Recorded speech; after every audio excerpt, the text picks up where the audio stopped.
नागरिक सुरक्षा संभालने के लिए सदैव तैयार रहता है। ऐसे DG CRPF Shri Kuldeep Singh ji, additional DG CRPF Shri Zulfiqar Hasan ji, Shrimati Rashmi Shukla ji और उपस्थित सभी जवान भाइयों और बहनों, मेरे लिए बहुत हर्ष का विषय है कि आज हमने एक लक्ष्य तय किया था कि हमारे सभी बल इकट्ठा होकर सारे के सारे सीएपीएफ मिलकर 1 करोड़ से ज्यादा वृक्ष लगाएंगे और उसको अपने सर से ऊपर तक ले जाने की वैज्ञानिक व्यवस्था भी करेंगे। आज मेरे लिए बहुत हर्ष का विषय है कि मेरे ही हाथों से पीपल का एक वृक्ष यहां पर लगाया गया है और हमारा 1 करोड़ का लक्ष्य हम पूर्ण कर रहे हैं। 1 करोड़ वृक्ष देश भर में लगभग 170 से ज्यादा जिलों में हमारे सीएपीएफ ने लगाने का काम किया है। और ये और महत्वपूर्ण है कि आज हमारे प्रधानमंत्री श्री नरेंद्र मोदी जी का जन्मदिन है, उसी दिन हम ये लक्ष्य को पूरा करें। और ये वृक्ष ऐसी जगह पे लगाया जा रहा है, ये मराठावाड़ा का हिस्सा है, नांदेड़, जहां गुरु गोविंद सिंह जी की स्मृति में आज भी हजूर साहब बना हुआ है। और आज जो हिस्से में हम खड़े हैं उसको आजादी का दिन भी आज का ही है, 17 सितंबर का है। आज ही के दिन हैदराबाद के निजाम के जुल्मी शासन से ये पूरा क्षेत्र यहां से लेकर बीदर होकर तेलंगाना का पूरा क्षेत्र आजाद हुआ था।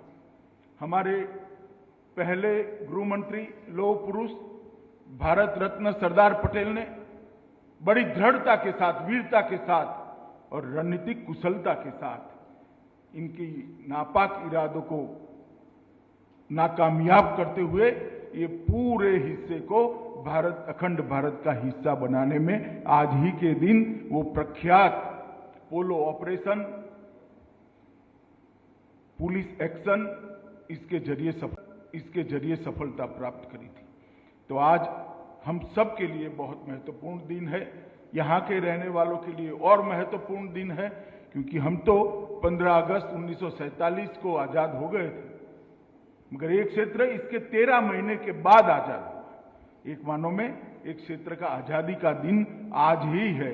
तो मैं सभी मराठावाड़ा के, बीदर क्षेत्र के और तेलंगाना के लोगों को बहुत बहुत शुभकामनाएं देना चाहता हूं। आज इस अवसर पर इस क्षेत्र की आजादी के लिए स्वामी रामानंद तीर्थ, गोविंद भाई श्रॉफ, दिगंबर राव बिंदु, देवू सिंह चौहान, ऐसे कई दिग्गजों ने अपने जान न्यौछावर की और एक लड़ाई लड़ी। एक तरफ निजाम की क्रूर फौजें थी, रजाकार थे, इस सब के सामने लड़ाई लड़कर आज ये हिस्सा भारत के साथ जुड़ा हुआ है। इसके लिए वो सभी हुतात्माओं का बलिदान, सर्वोच्च बलिदान देश कभी नहीं भुला सकता। मैं आज उनको भी बड़े मन से हमारे देश की सभी सीएपीएफ के जवान की ओर से बहुत बहुत मनपूर्वक श्रद्धांजलि देता हूं कि आपके त्याग और बलिदान के कारण ही ये हिस्सा देश के साथ जुड़ा है। मित्रों, आज मोदी जी का जन्मदिन है और आज ही हमने 1 करोड़वां वृक्ष यहां पर बोया है। मोदी जी आजादी के बाद देश में ऐसे पहले मुख्यमंत्री थे और दुनिया में भी उस वक्त बहुत कम लोगों ने क्लाइमेट चेंज की ओर ध्यान दिया होगा। जलवायु परिवर्तन पर ध्यान देने की बहुत कम लोगों को थी। रोड बनाते थे, बिल्डिंग बनाते थे, पीने के पानी की व्यवस्थाएं करते थे, शिक्षा के लिए संरचनाएं भी होती थी, विकास सभी क्षेत्रों में होता था। मगर मोदी जी जब गुजरात के मुख्यमंत्री थे तब उन्होंने सर्वप्रथम क्लाइमेट चेंज डिपार्टमेंट को सरकार के अंदर प्रस्तापित करने का काम किया और ये पूरे भारत में सबसे पहला कदम था कि जलवायु परिवर्तन पर शासन चिंता करे और जलवायु परिवर्तन को बचाने के लिए, संभालने के लिए एक संस्थागत व्यवस्था, इंस्टीट्यूशनलाइज मैनेजमेंट शासन की ओर से कैसे हो सकता है, इसकी शुरुआत मोदी जी ने करी थी। आज उन्हीं के जन्मदिन के दिन हम 1 करोड़वां वृक्ष यहां पर लगा रहे हैं और मुझे भरोसा है कि सीआरपीएफ के जवान ये जो वृक्ष इस बार सीआरपीएफ ने लगाए हैं उसकी एडवांस में नर्सरी भी बनाई गई है, मृत्यु दर को ध्यान में रखकर वृक्षों के, और उसको फिर से लगाने की व्यवस्था भी की है। जवानों के साथ वृक्षों को जोड़ने का वैज्ञानिक व्यवस्था भी किया गया है। तो ये सारे पौधे बहुत जल्द ही पृथ्वी के पर्यावरण की सेवा में लगेंगे, इसका मुझे विश्वास है। मित्रों, अंधाधुंध विकास, इसके कारण दुनिया के पर्यावरण को बहुत सारा नुकसान हुआ है। ग्लोबल वार्मिंग और क्लाइमेट चेंज ऐसे 2 खतरे बने हैं जिसको किसी के, कोई भी देश के लिए दुश्मन की जरूरत ही नहीं। अभी अभी हम देख रहे हैं अतिवृष्टि, अकाल, भूस्खलन, ढेर सारे मामले ये जो अब दिखाई देने पड़े हैं, इसका मूल कारण क्लाइमेट चेंज है, जलवायु परिवर्तन है। पृथ्वी का तापमान बढ़ता ही जा रहा है, इसका मूल कारण है कि अंधाधुंध विकास और कार्बन उत्सर्जन के कारण ओजोन का जो स्तर है पृथ्वी और सूर्य के बीच में, वो स्तर धीरे धीरे धीरे धीरे पतला हो जाता है। ओजोन का स्तर ही सूर्य की प्रचंड गर्मी से पृथ्वी को जीने लायक बताए, मगर ये जो कार्बन उत्सर्जन का प्रमाण, उसका प्रतिशत हमने बढ़ा लिया, वो कार्बन ऊपर जाते जाते जाते ओजोन के साथ मिलता है और ओजोन के स्तर को क्षीण करता है, पतला करता है, कहीं छेद भी कर देता है। अगर ये प्रक्रिया को हमने नहीं रोकी तो एक दिन ऐसा आएगा कि पृथ्वी पर तापमान इतना बढ़ जाएगा कि मानव जीवन को बहुत परिश्रम पड़ेगा अपने आप को टिकाने के लिए। जैसा डीजी सीआरपीएफ ने कहा, प्रकृति का संतुलन जब भी बिगड़ता है तब विकृतियां आनी शुरू होती हैं और वो विकृतियों को बचाने का एकमात्र रास्ता है प्रकृति के संतुलन को बनाए रखना। प्रकृति का, कुदरती संपत्तियों का दोहन करना चाहिए, शोषण नहीं करना चाहिए। विकास की गति के साथ साथ ग्लोबल वार्मिंग और जलवायु परिवर्तन, ये दोनों की चिंता को व्यवस्था के अंदर ही इनबिल्ट करना पड़ेगा और उसका एकमात्र रास्ता, सरल रास्ता, प्राथमिक दृष्टि से दिखाई पड़ने वाला रास्ता है कार्बन के उत्सर्जन को कम करना और जो उत्सर्जित हुआ कार्बन है उसकी व्यवस्थापन करना। व्यवस्थापन कैसे करेंगे? एक ही रास्ता है कि वृक्षों की संख्या बढ़ानी पड़ेगी, तभी जाकर ऑक्सीजन मिलती रहेगी और ओजोन के पड़ तक ये कार्बन नहीं पहुंचेगा। और इसीलिए 2 साल से हमने कार्यक्रम लिए हैं।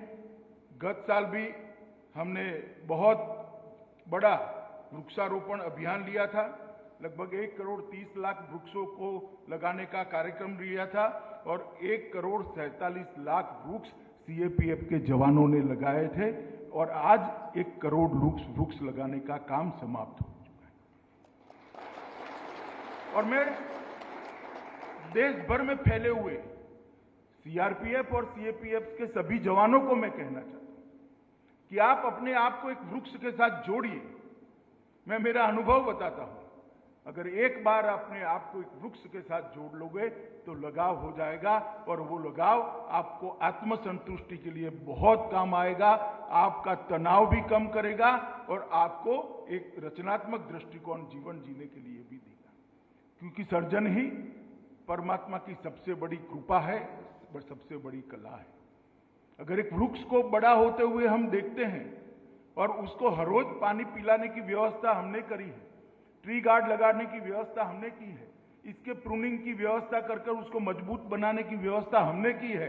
तो जब ये बहुत बड़ा वृक्ष हो जाता है, छाया देने लगता है, हवा को शुद्ध करने लगता है, तब मन को जो संतोष मिलता है इसका कोई माप नहीं है, कोई नाप नहीं है। इसलिए मैं सभी जवानों को कहता हूं कि वृक्ष के साथ अपने आप को जुड़िए। लगाना तो सरकार का कार्यक्रम है, उसको जिंदा रखना, उसको बड़ा करना, एक पौधे को वृक्ष में परिवर्तित करना, वो सरकार का कार्यक्रम हो नहीं सकता। सीआरपीएफ के जवान का कार्यक्रम होना चाहिए, तभी जाकर हमारा जो लक्ष्य है वो लक्ष्य पूरा हो सकता है। धार्मिक दृष्टि से कई सारे पुराणों के अंदर, चाहे वराह पुराण हो, चाहे उपनिषद हो, चाहे वेद हो, उसने वृक्ष के महत्व को समझाया है। कई जगह पे लिखा गया है कि कई सारे कुएं बनाइए, कई तालाब बनाइए, इस सबसे ज्यादा फायदा एक पुत्र देता है, परंतु 10 पुत्रों से ज्यादा आपको संतोष और फायदा एक वृक्ष देता है। ये हमारे पुराणों की कही हुई युक्ति है। अभी पीपल का पौधा मेरे हाथों से यहां लगवाया गया। भगवत गीता में श्री कृष्ण ने कहा है कि वृक्षों में मैं पीपल हूं। वो इसलिए कहा कि सारे वृक्षों में श्रेष्ठ वृक्ष पीपल ही है, जो सबसे ज्यादा ऑक्सीजन वापस देता है और कार्बन डाइऑक्साइड को कंज्यूम करता है। कार्बन डाइऑक्साइड को कम करना, कार्बन मोनोऑक्साइड को कम करना और ऑक्सीजन को पृथ्वी को वापस देना, ये सबसे बड़ा अगर कोई काम करता है तो पीपल का वृक्ष करता है। वृक्ष में पीपल, नीम, इमली, वटवृक्ष, ये सारे ऐसे वृक्ष हैं जिनका आयुष्य भी लंबा है और ऑक्सीजन देने की भी क्षमता बहुत बड़ी है। और मैं जब ये कार्यक्रम शुरू करवाया तब बहुत आग्रह से मैंने किया था कि जिसका आयुष्य बहुत लंबा है ऐसे वृक्षों को ही लगाया जाए। उनको बड़ा करने में तो दिक्कत आ सकती है, परंतु बाद में उसका फायदा पृथ्वी को, देश को बहुत बड़ा हो सकता है। और मुझे आनंद है कि इसको ढंग से मेरे सुझाव को स्वीकार भी किया गया है और लगाए गए वृक्षों में से 60% से ज्यादा वृक्ष ऐसे हैं जिनका आयुष्य 100 साल से बड़ा है। मित्रों, आज मैं सीआरपीएफ के ट्रेनिंग सेंटर के अंदर हूं। यहां आपको नागरिक से रक्षक बनाने का काम होता है। यहां हमको आम जन से देशभक्त सशस्त्र सेनानी बनाने का काम यहां होता है। और यहीं से आप एक शिस्त के अंदर, एक डिसिप्लिन के अंदर अपने जीवन को एक नए प्रकार के खाके के अंदर ढालने की शुरुआत करते हैं। आज मैं यहां आया हूं तब मैं इतना निश्चित कहना चाहता हूं कि सीआरपीएफ के 2000 से ज्यादा जवानों ने जो बलिदान दिया है, इसी के कारण आज हमारा देश सुरक्षित है और इसकी आंतरिक सुरक्षा सब है। जब बहुत सारी व्यवस्थाएं नहीं थी तब 1959 हो, भारत चीन सीमा पर सटा हुआ हॉट स्प्रिंग का हो या सरदार चौकी हो भूज के अंदर, हर जगह पे सबसे पहला दुश्मन को चैलेंज करने का काम किया तो सीआरपीएफ ने काम किया। और जब देश आगे बढ़ता गया, हमारी आजादी के बाद हमारी यात्रा आगे बढ़ती गई, परिवर्तन भी आता गया। सीआरपीएफ के काम में शुरू से आज तक देखो तो आमूलचूर परिवर्तन आया है। मगर मैं जब एनालिसिस करता हूं तो हमेशा पाता हूं कि हर परिवर्तन को सीआरपीएफ ने बहुत सहज तरीके से आत्मसात कर अपने आप को नए खाके में ढाला है। पहले देश की सीमाओं की सुरक्षा, आंतरिक सुरक्षा की जिम्मेदारी थी, फिर आंतरिक सुरक्षा की जिम्मेदारी आई, फिर दंगे रोकने की जिम्मेदारी आई, फिर वामपंथी उग्रवादियों के सामने लड़ने की जिम्मेदारी आई, चाहे नॉर्थ ईस्ट के थिएटर में काम करने की जिम्मेदारी आई, कश्मीर में काम करने की जिम्मेदारी आई। सीआरपीएफ के जवानों ने हर रिक्वायरमेंट के खाके में अपने आप को ढालकर हर रिक्वायरमेंट, हर अपेक्षा जो आपसे रखी गई उसको बखूबी निभाने का काम किया है। और हर मोर्चे पर सीआरपीएफ की यश पताका को आपने गौरव के साथ आसमान तक ऊंचा लगाने का काम किया है। और जो सीआरपीएफ के इतिहास को ध्यान से जाने नहीं है, पहचाने नहीं है, इनको मेरा ये वाक्य थोड़ा अतिशयोक्ति लग सकता है, परंतु मैं सभी लोगों के सामने वाक्य इसलिए जरूर बोलना चाहता हूं कि मैं इसको वास्तविकता मानता हूं कि सीआरपीएफ के बगैर देश की आंतरिक सुरक्षा की कल्पना हो ही नहीं सकती है, बच ही नहीं। और यहां पर लगभग 800 जवानों की ट्रेनिंग की व्यवस्था है और यहीं पर सीआरपीएफ के जवान ट्रेन होकर देश की सेवा में लगते हैं। मित्रों, मैं आज आप लोगों के बीच में बड़ी लंबी बात करने नहीं आया हूं, परंतु इतना जरूर कहता हूं, मुझे और पूरे देश को आप लोगों के त्याग, बलिदान और समर्पण पर गर्व है और आप जो देश की आंतरिक सुरक्षा को मजबूत करने में आपका योगदान दे रहे हो, देश में जो विकास हो रहा है, देश $5 ट्रिलियन की इकोनॉमी बनने की दिशा में आगे बढ़ रहा है, वो आपके समर्पण और आपके बलिदान के अलावे संभव नहीं है। इसलिए आप लोगों के त्याग, तपस्या और बलिदान को साधुवाद देते हुए मैं अपनी बात को समाप्त करता हूं, मगर फिर से एक आग्रह करता हूं कि सीआरपीएफ का हर जवान अपने आप को एक वृक्ष के साथ जोड़े और प्रकृति की सेवा करने का काम, देश की सुरक्षा के काम के जितने ही बखूबी आप लोग निभाए, ऐसी शुभकामनाएं देकर आप सभी को नमस्कार कर मेरी बात को समाप्त करता हूं। वंदे मातरम। नमस्कार, मैं हूं मानक गुप्ता। अगर आपको हमारा ये वीडियो पसंद आया हो तो इसे लाइक और शेयर जरूर करें और हाँ, हमें सब्सक्राइब और फॉलो करना ना भूलें ताकि आप देश और दुनिया की कोई खबर मिस ना करें। तो जुड़े रहिए हमारे साथ और देखते रहिए न्यूज़ 24।